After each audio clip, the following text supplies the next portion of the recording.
Jānis Rudzutaks was born on August 15, 1887, in the Kultūra district of the Courland Governorate of the Russian Empire, which is now the present-day Saldus municipality, in Latvia. He was the son of a farmhand. He started work as a swineherd after 2 years at parish school. In 1903, at the age of 16, he ran away to Riga where he worked in a factory, before joining the Latvian Social Democratic Labour Party when he was 18. In 1907, Rudzutaks was arrested because of his political views and was sentenced to 10 years of hard labour. He served a part of his sentence in Riga and was then transferred to Buturka prison in Moscow. Rudzutaks was released after the February Revolution in 1917. After his release, he served in various positions in the All-Russian Communist Party, better known as the Bolsheviks, and the trade unions.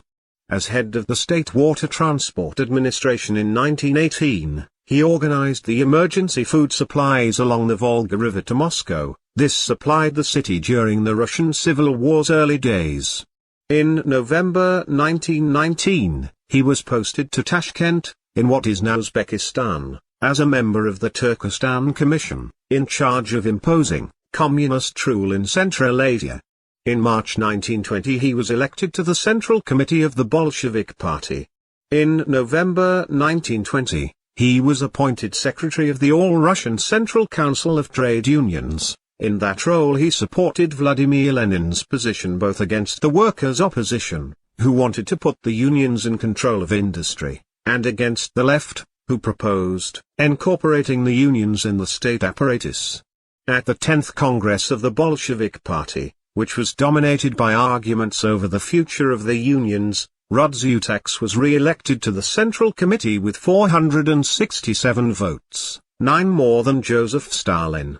Rudzutaks was ousted from his position as secretary during the All-Russian Congress of Trade Unions in May 1921, when he and the chairman, Mikhail Tomsky, were blamed by Lenin and the Central Committee for failing to block a resolution put forward by the veteran Marxist, David Ryazanov, that would have allowed union leaders to be elected by their own members rather than being selected by the party.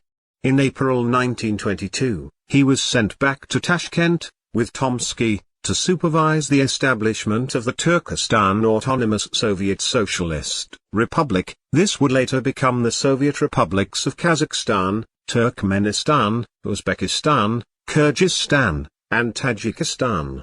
Alexander Barmin, the Soviet official who greeted them on arrival, remembered Rudzutaks as a tall fellow with spectacles and curly hair, his strong features set in a round face. The same month, Rudzutaks was a member of the Soviet delegation at the Genoa Conference, in Italy, where his task was to alert Moscow whenever the unpredictable foreign minister, Georgy Chicherin, departed from his negotiating brief.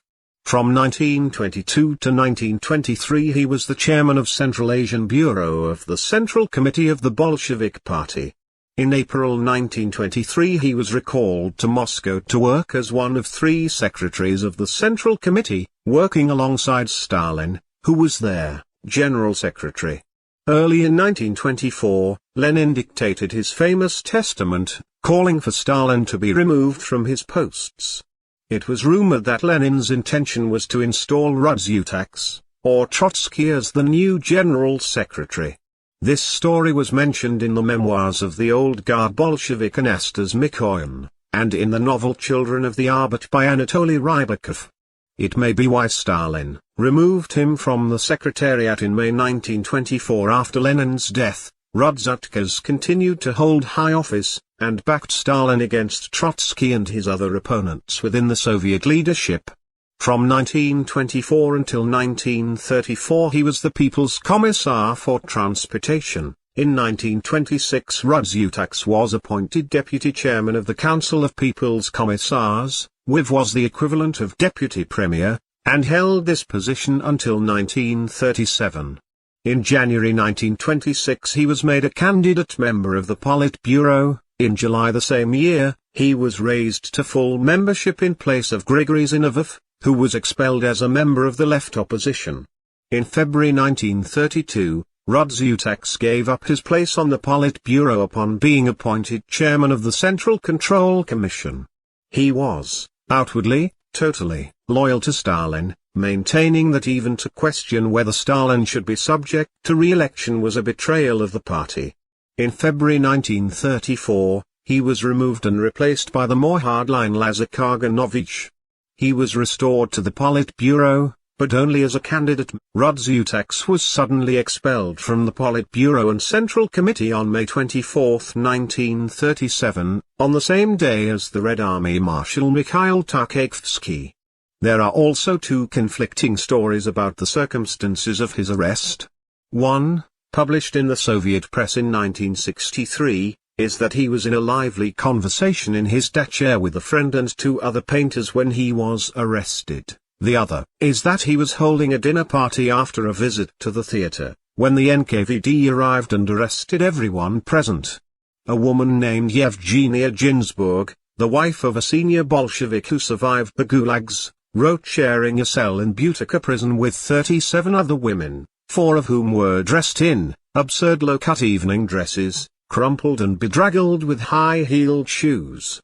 A fellow prisoner reportedly explained that they were Rudzutaks's former guests, who had been held for 3 months and, the poor things haven't been allowed any parcels, so they're still in their evening dress.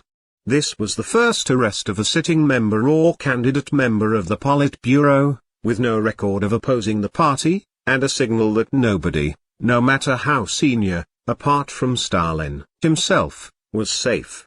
Vyacheslav Molotov was asked, many years later, to explain, and said that Rudzutaks was arrested because he was too easygoing about the opposition and considered it all nonsense, trifles.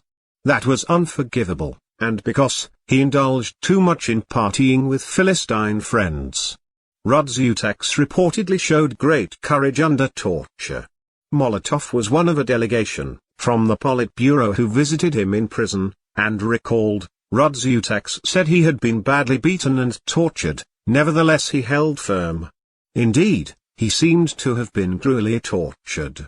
He broke down under torture and confessed to being a spy, but retracted and insisted that he was innocent. He was included in a list of 118 former high-ranking Bolsheviks, which was passed to Stalin in July 1938. Stalin instructed that they all be shot. At his trial, which lasted 20 minutes, Rudzutaks submitted a written statement protesting that there is in the NKVD an as yet not liquidated center which is craftily manufacturing cases, which forces innocent persons to confess. There is no opportunity to prove one's non-participation in crimes to which the confessions of various persons testify. The investigative methods are such that they force people to lie and to slander entirely innocent persons. He was sentenced to death and executed on July 29, 1938, in Moscow, aged 50. After Stalin's death, Rudzutaks was one of the first victims of the terror to have his case posthumously reviewed. He was cleared of all charges in 1955. His case featured prominently in Nikita Khrushchev's famous secret speech to the 1956 Communist Party Congress, in which Khrushchev exposed Stalin's crimes against the Soviet people.